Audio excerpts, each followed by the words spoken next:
Hey YouTube, welcome back to my channel. This is Pink Lemonade Life, where I discuss metastatic breast cancer and other terminal illness related topics, and I do some vlogging in the process as well.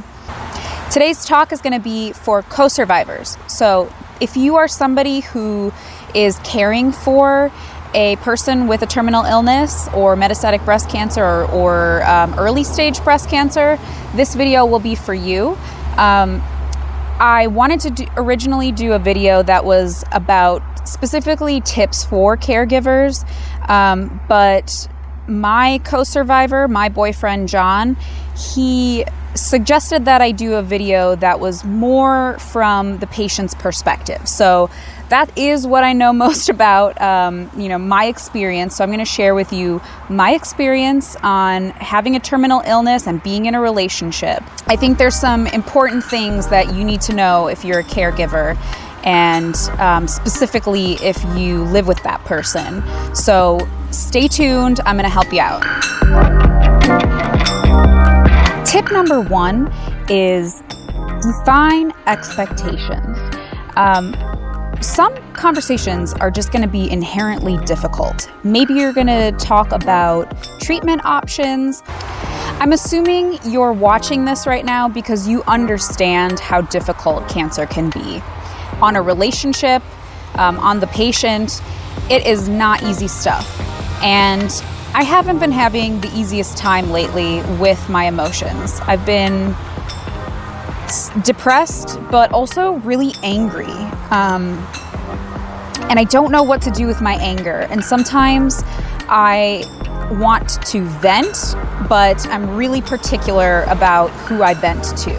I really only like to vent to either other cancer patients that are going through what I'm going through, or my partner, John. And so, and I'll count my therapist as well. So three types of people that I will vent to. And when I am venting to John, his inclination is to try to help me and solve my problem and give me advice. I think that what is helpful is for you to have a conversation with your partner about what is expected of you when they come to you to vent. So if you are the caregiver and, just have a quick, it can be mid-conversation and just ask your partner, do you want me to help solve this problem or do you want to vent? Tip number 2 for caregivers is finding somebody that you can talk to about me. I would love if you as a caregiver were able to connect with somebody and that can relate to what you're going through.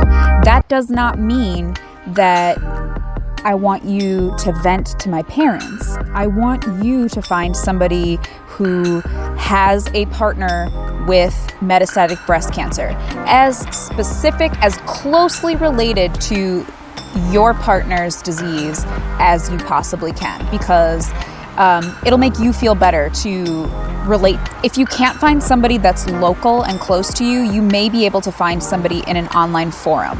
They're becoming increasingly popular, and it's a great way to connect with people across the nation. Tip number 3 from a patient to a caregiver is please go out and do something for yourself. I really hate feeling like a burden. And while I don't feel like I'm a total burden yet, it gives me anxiety to think about the days where I'm going to be even more of a burden.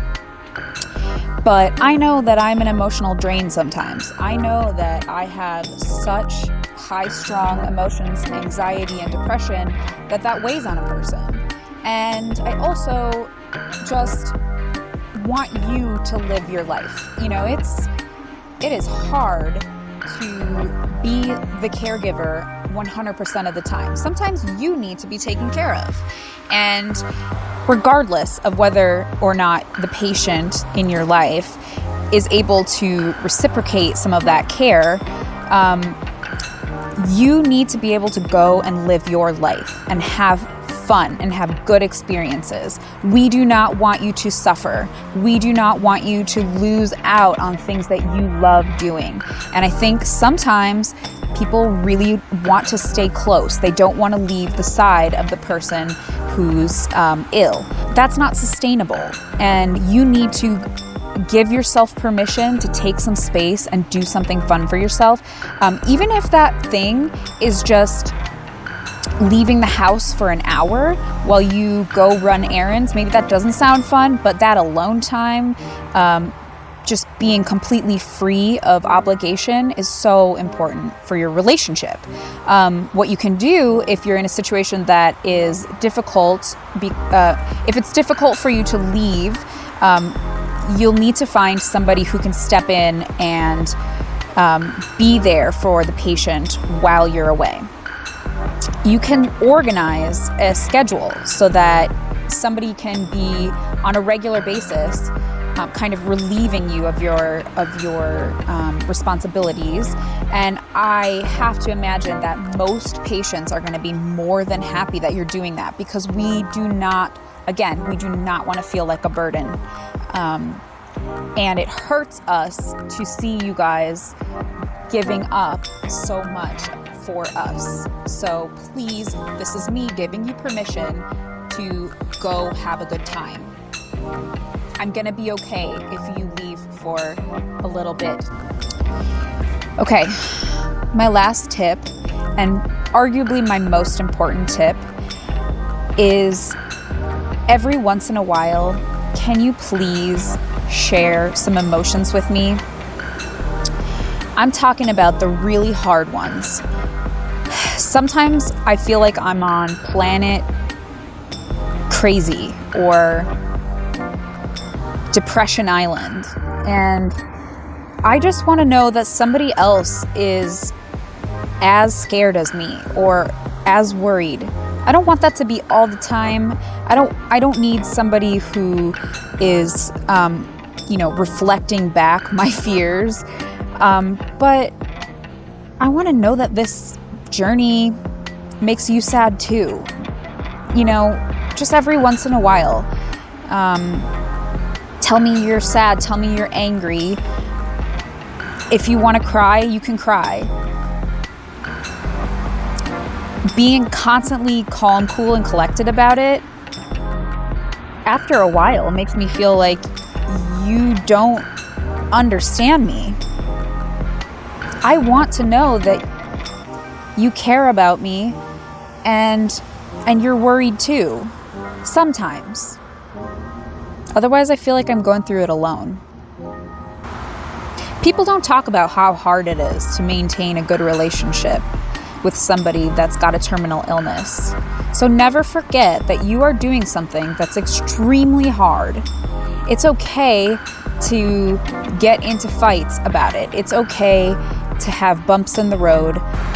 I don't know if this is going to be helpful to anybody. I hope it is. You are doing your best.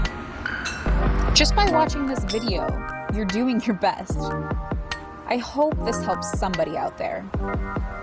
Thank you for watching, and I'll see you in the next video.